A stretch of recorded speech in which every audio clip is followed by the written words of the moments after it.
नमस्कार दोस्तों, welcome to 10x trader. मैं हूं राजेश कुमार और आज हम बात करने वाले हैं आईडीएफसी फर्स्ट बैंक के बारे में। दोस्तों यहाँ मैंने डेली चार्ट निकाल के रखा हुआ है। आप देख सकते हैं कुछ दिनों से, या अगर मैं देखूँ जो हाई बना था वो सितंबर 2023 मिला था, यानी कुछ महीनों से स्टॉक जो है कंटिन्यूअसली हमको एक डाउन ट्रेंड में ही नजर आ रहा है। इस 100 रुपीज का हाई लगाने के बाद वापस से लो लगाया 81 रुपीज का, और वहां से एक छोटा मोटा अपट्रेंड हमको स्टार्ट होते हुए दिख रहा है। 91 का हाई लगाने के बाद वापस स्टॉक अभी नीचे आके हमको 86 के आसपास मिल रहा है, और आज के दिन में इसका स्टार्टिंग में लगभग 2% तक का डाउनफॉल हो गया था।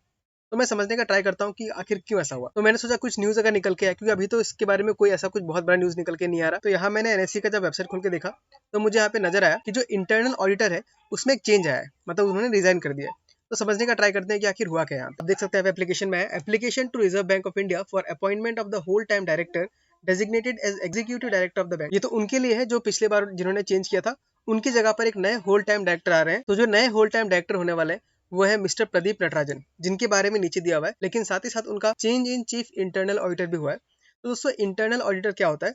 किसी भी कंपनी में दो टाइप के होते हैं। एक होता है एक्सटर्नल ऑडिटर, यानी कि वो आपकी कंपनीज के 3 महीने के 6 महीने के रिजल्ट्स को ऑडिट करते हैं ताकि कुछ में दिक्कत ना हो। तो उनको एक बाहर के ऑडिटर से ऑडिट करवाना पड़ता है अपने रिजल्ट्स को, ताकि उसमें कुछ दिक्कत ना आ जाए। और एक होता है इंटरनल ऑडिटर, यानी वो कंपनी खुद ही हायर करती है अपने अंदर के प्रोसेस को चेक करने के लिए, कुछ में अकाउंटिंग फ्रॉड तो नहीं है वो चेक करने के लिए। तो करेंट इंटरनल ऑडिटर है वो थे सुकेतु कपाडिया, लेकिन ये अपना रेजिग्नेशन दे रहे हैं क्योंकि इनको एक दूसरे बड़े बैंक में इनको ऑफर मिला है काम करने के लिए।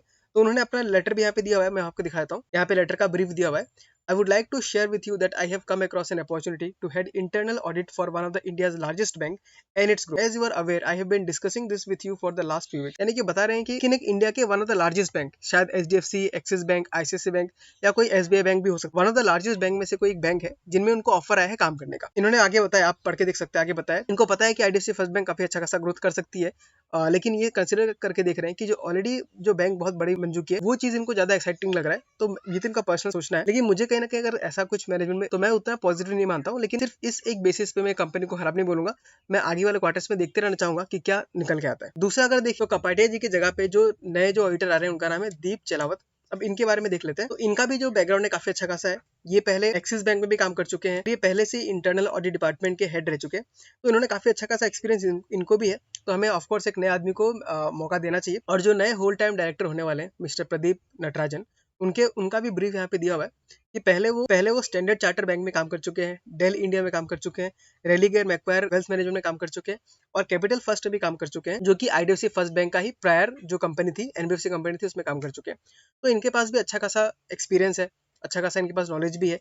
तो मुझे सिर्फ यहाँ पे मैनेजमेंट चेंज होते हुए नजर आ रहा है। फिलहाल मुझे प्रॉब्लम नजर नहीं आता, बैंक जैसे काम कर रही थी वैसे काम कर रही है। हमको बस ये देखना है कि अभी जो नया लीडरशिप आ रहा है वो कैसा काम करती है। फर्दर अगर हम देखें तो जो इनको सीईओ है वो काफी स्टेबल है। विवेकनाथन जी कभी कहीं नहीं गए, वो वहीं पर है, वो बैंक को अभी भी लीड कर रहे हैं। लेकिन उनकी टीम में जो लोग हैं उनमें से एक दो मैनेजमेंट चेंज हो रहा है, तो उसमें कोई बड़ी बात नहीं। अब हम एक बार देखते हैं टेक्निकल एनालिसिस में क्या हमें दिखता है क्या है। तो डेली चार्ट में हमको नजर आता है कि स्टॉक ने एक अच्छा खासा डाउन ट्रेंड स्टार्ट कर दिया था 100 का हाई लगाने के बाद, लेकिन उसने सपोर्ट लिया आपका इस जगह पे। आप देख सकते हैं जो 81 का जो रेंज था, जहां पहले उसने कंसोलिडेट किया था, वहीं पे आके सपोर्ट लिया, और उसके बाद स्टॉक हमको एक हायर हाइज बनाते हुए नजर आया है। और उसके बाद यहाँ पे फिर से अगेन ही कहीं 87 86 के आसपास कंसोलेशन कर रहा है।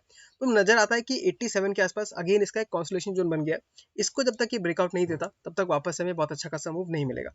अब ब्रेकआउट आने के लिए दोस्तों आपको क्या वेट करना पड़ेगा? तो वेट करना पड़ेगा रिजल्ट का। अगर रिजल्ट अच्छा होता है तो बहुत ज्यादा चांसेस है कि ऐसे ब्रेकआउट दे दे। अगर ब्रेकआउट नहीं भी देता है, इसी जगह में जोन में घूमते रहता है, तो ये जगह एक अच्छा खासा एक्यूमुलेशन का जोन बन सकता है। तो धीरे धीरे यहाँ पे और एक्यूमुलेशन में कर सकता हूँ। तो यहाँ तो मैं अपना ओपिनियन शेयर कर रहा हूँ, ये आपको इसको रिकमेंडेशन की तरह नहीं लेना है, आप अपना रिसर्च खुद कर सकते हैं।